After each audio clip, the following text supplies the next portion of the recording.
Ship crewman, what was the creepiest experience you had out on the ocean? We did a man overboard drill on the way to Hawaii, which includes throwing a dummy into the water. I went portside to see the experience in less than 1 minute, and by the time I reached the water there was already a 8-foot shark waiting near the dummy. Found a sailboat adrift after a storm in the Atlantic with nobody aboard. We decided to tow it to Florida. A couple of us went aboard to attach the line. There was a foot of water and tons of bondage pee floating around in it. Never found out who the owner was. Reported it in Key West and left it in the harbor. Not creepy but gross. I was chumming and cutting bait at 5 AM on Jeffrey's Ledge in New England. I kept hearing weird splashing sounds every few minutes, but it was still dark. I was a noob at the time. Around 530 I could see a little better but not great. I think I kept seeing a boy looking like a giant road cone popping up out of the water, then it would disappear again. I was full on WTF. Captain comes out on deck and catches me staring off into the sea. He looks out. The road cone pops up a few hundred yards off. He looks back at me and starts laughing his ass off. How long you been watching that whale masturbate? Humpback whales masturbate by rolling around on the surface of the water using the splash as friction. Honestly, this is the best story here. Came upon an empty life raft in the middle of the Atlantic. In all likelihood it was probably an accidental discharge. Maybe a crew member was freaking around with the release or something. Who knows? The implications otherwise are very disturbing though. Did a ship go down with all hands without anyone making it to the raft? Was the raft abandoned for some reason? It left me feeling vaguely disturbed for a while afterwards. Free raft. This was over 30 years ago. We were living aboard a 22 feet a day our first boat. We pulled into a dock and were trying to sleep. We heard the crackling sound, almost like twigs burning. Was very concerning. I was trying to figure out what was wrong with my boat. Our neighbor didn't help. He said it was fiberglass worms. Apparently, this is some mollusk that attaches itself to the hull and clicks in some way that the hull picked up and amplified. That would be a sheephead, convict fish, eating barnacles off your hull. Freaked me out the first time I heard it. All those crunching noises. Worked for a bit as a deckhand on fishing boats out of San Diego. A few times we would come across deserted smaller boats, pangas, drifting with outlandishly big motors. Every time the captain would just cut hard port or starboard to get away from them as quick as possible. I knew they were drug running boats that had probably dropped off their cargo, but I would check them out with the binoculars if we were close. One had 2 people on it, both had clearly been shot a bunch of times, and one was moving and fairly alive. I told the captain, got a disapproving head shake, and we were on our way. My dad told me this story once. He spent a year fishing off the coast of Alaska. One night he and another boat were racing to get the last slip. The other would have to moor in the harbor for the night. That night there was a storm and the fish in the bottom of the boat moored in the harbor all slid to one side and capsized the boat. My dad woke up the next morning to find the entire boat's crew had drowned in their sleep. Had drowned in their sleep. I'm sure they were awake when it happened. Deep fog, like I couldn't see the front of the yacht, sailing, and it was only 50 foot. The real creepy part came from the radar system tracking the boats and ships around us. Our radar, not being a commercial shipping or fisherman spec, was not quite as accurate, so sometimes boats would disappear, be right on top of us, or appear in sight but not on radar. That, on top of the sheer quantity of marine debris throughout the ocean, made me really scared that some boats had sunk when they dropped off radar.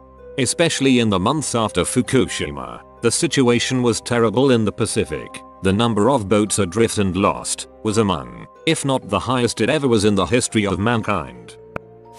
The doldrums. You spend a year or two at sea watching the waves and winds are blowing constantly, and then one day they stop. Not so much as a wisp of wind in the sea is like glass. It feels as if time has stopped. Realizing how creepy it feels, the captain calls for an all stop and goes dead in the water. Like a horror movie, everyone migrates topside and just stares to the horizon. No one says a word and you can hear yourself breathe. He lets the ship rest there for an hour and the sailors freak out. Panic can set in quickly with a green crew. The only thing the captain says when we get underway is, "Men, this is the doldrums." Bastard knew what he was doing. Not a ship, But, you know in the movies the creaking sounds on a submarine from the pressure when going deep, the first time you hear them for real is a bit unnerving. I've not spent much time at sea compared to men who should post their stories, but you're right, the creaking, especially at night, is unnerving to start with. I've spent about 9 years out at sea and there were a couple of things that stuck with me. The very worst was a colleague hanging himself overboard on purpose, going next to a tornado off the coast of Taiwan and the massive waves around us. Hearing a PA from the captain to pick up a heavy tool and head on to the back of the ship next to the handrail, and it was not a drill. Turned out a ship that went past us in the opposite direction changed direction and started following us. Nothing came out of it. The very last one I remember was hearing a splash and start looking overboard to spot what fell in the water, only to realize it's dolphins playing. I got to see glowing algae on top of the ocean in the middle of the night, having a smoke on the upper decks after my watch on a warship. Surreal and extremely uncommon, but a memory I'll have for the rest of my life. One of my most magical experiences at sea was seeing a school of flying fish skim over bioluminescent sea. That was, can't even describe it. I hope I'll remember that for the rest of my life. Was on a fishing trip off the coast of Oregon. This was about a year after the big tsunami in Japan. The captain saw something off in the distance, so we went to look. It was a small refrigerator with Japanese writing on it. Just creepy to know that probably washed out of someone's apartment. Cousin is a ship captain or something. One time they were loading cargo from Bandar Abbas Bay in Iran to transport to Abu Dhabi in the UAE. A cat had climbed on board without anyone noticing. Halfway through the Persian Gulf she began meowing like crazy and they all legit got spooked. Some started saying ghosts or thinking they were legit sailing in haunted waters. After 3 hours of shipmates searching like crazy, they finally found her hiding between cargo containers. They dropped her off in Abu Dhabi as an illegal immigrant. They dropped her off in Abu Dhabi as an illegal immigrant. Garfield's plot against Nermal finally came to fruition. 1. First day on my first ship ever. It's winter and like 30 degrees and the steel bulkheads, racks, beds, etc. are cold. Shipmate is nice enough to give me a small electric alarm clock to use the next morning. I climb in my rack and put the alarm over my head kinda under the pillow and crash. 2 AM I wake up after feeling something weird. Something just ran across my boot camp shaved head. I open my eyes and stare into the darkness. Then something else runs across my head. I turn on my overhead light in my rack and about 24 roaches run for their lives. They were nesting on my alarm clock and my head to keep warm. Yes, this was a new guy joke. Yes, I used it later on someone else. Number. It was almost 30 years ago and I haven't forgotten. I still feel them sometimes. 2. Same ship. Out at sea. Took a shortcut through the civilians' berthing, bedrooms, area. About 15 of them were sitting around a TV watching Animal P. Some were laughing but others were too focused. Those others. 3. Another ship. Out at sea. When emergencies happen it doesn't matter who you are, sometimes you have to get dirty, and line ruptured and flooded several spaces with pitch black oil, about neck high. On top of that we were sure there were a few bodies in there. Me and a buddy had to climb into the oil pool and wade through 2 rooms to get the pumps placed and confirm other things. Power is cut off of course, so we had nothing but flashlights. Yes, we found one of the bodies. The other guy was actually elsewhere napping on the job. Probably saved his own life. There's plenty more but those are the first 3. We had a naval chief petty officer die of a heart attack while underway on board our sub. Since we were doing spec ops off the USSR coastline, we could not surface and come off station for 60 days. So, every time we had to go into the freezer to get food, there was the chief laying on the shelf with his eyes wide open and frozen. He was wrapped in a cling wrap material so you could see his face clearly. So, next time you open your freezer at night, just think of having to look at someone's face looking back at you. I can't believe the body wasn't at least put in a body bag. Woke up at 3 AM to a search and rescue alarm. Former coastie. I book it to the boat, we launch and end up cruising along for a few hours. Everything is pitch black.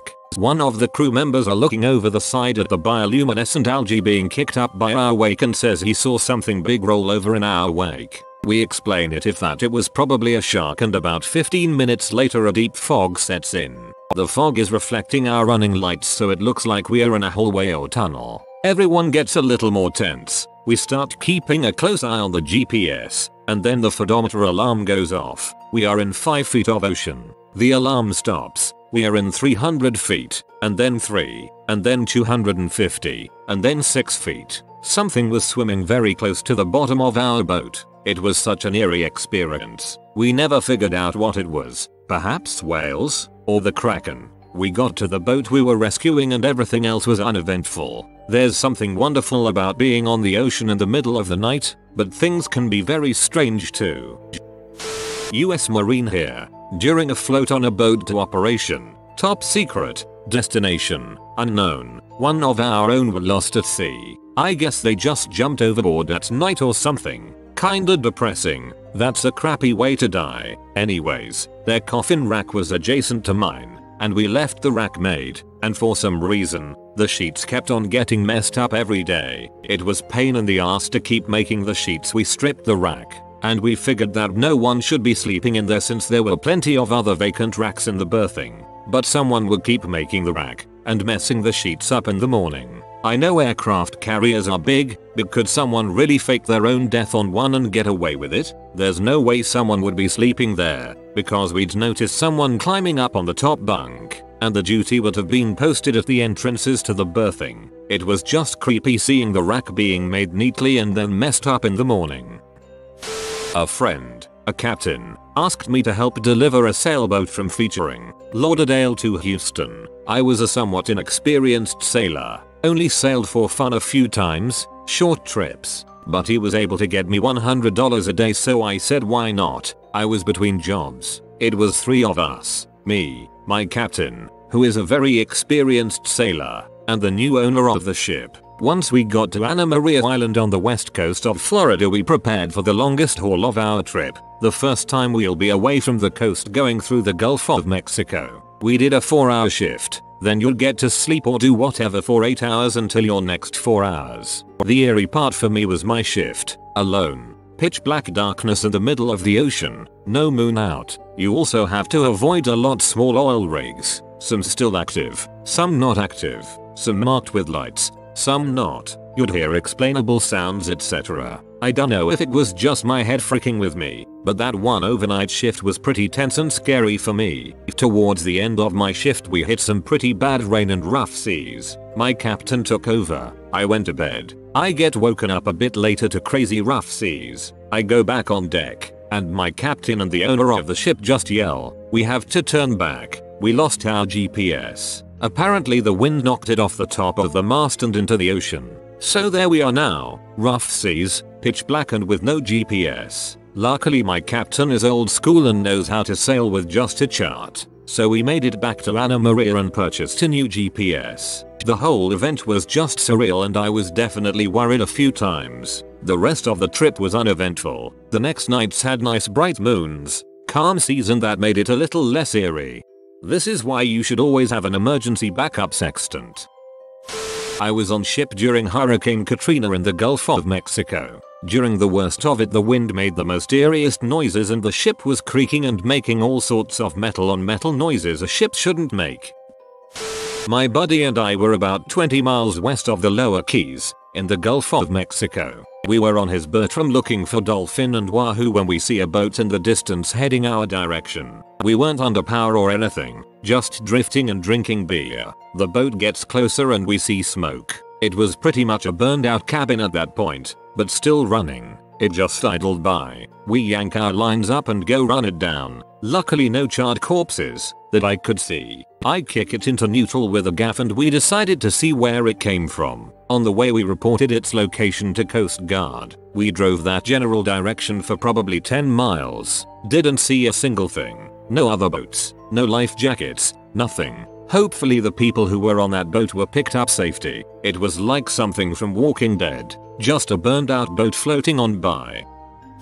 One of 3 guys sailing a 45-foot Morgan from Antigua to Daytona Beach, Florida. I had 0 crossing experience prior to this trip. Anywho, I pictured getting tan, pina coladas and white sand beaches. Nope, it was open ocean, at least by landlubber standards. and 3-hour shifts round the clock manning the helm, GPS and radar while the other 2 guys chilled during the day or slept at night. It was hard as heck, and I've done a few things considered somewhat tough and out of the ordinary. The biggest worry while on autopilot are the bazillions of ships flying around throughout the Caribbean. Yes, you can see them from many miles away, especially at night and with the help of radar, but they sneak up on you. And a 600-foot freighter captained by a possibly hammered crewman in the wheelhouse at 2 in the morning wouldn't even feel a bump as it split us into kindling. So, one night I'm on shift, trying to stay awake with Snickers and coffee, and it's so black you couldn't discern the horizon line. Just stars, blackness, and the running lights of lots of far-off freighters going in all directions. I proceed to take my occasional 360-degree glance around like I was told to make sure there's also nothing coming up aft, and OMF God, there's this giant round yellow light stretching what seemed like across the entire sky directly behind me. Clearly, this was a freighter directly behind our boat with some kind of a spotlight on the bow trained on us and about to gobble us up like Jonah. The rush of terror was so great, I couldn't even stomp on the deck to waken my mates, let alone scream for help. So, I just accepted my impending death and wondered if it would be the impact or drowning that killed me first. Then I focused a little harder and realized it wasn't a ship at all. It was a full moon rising. I can't describe the immediate relief. It was like awaking from the most terrifying dream you've ever had and realizing, holy smokes, I'm not running from Freddy Krueger, I'm in my bed.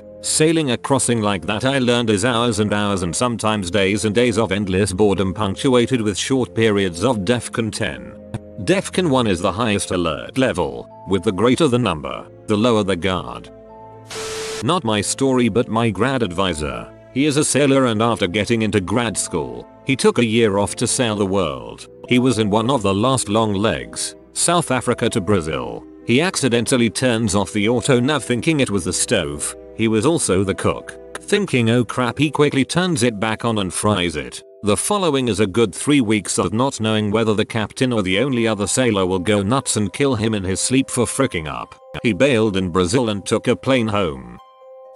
I worked on a cruise ship going from UK to Spain and back. Cross-channel ferry really but quite big at 37,000 tons, 2,500 passengers. We had a turnaround of about 4 hours in Bilbao and at this time I worked in the restaurant and after we had cleaned up they started hailing a passenger over the loudspeakers to disembark. I remember he had a slightly comical name like Passenger Peckham or Passenger Pickles or something. Then the managers came and told us to start searching our stations for him. Every bit of the ship was getting searched, and they kept hailing him and us searching right up until the outbound passengers started embarking. They even had us searching in little cupboards and in the fridges etc. Obviously Passenger Pickles had jumped off in the night into the cold Atlantic. So another time we were heading off at night during the winter gales and about 5 hours offshore around midnight I finished my shift and headed off to a crafty little platform at the stern where I could toke my nightly reefer in peace and I saw the massive bright ship's spotlights scanning slowly and methodically back and forth across the waves.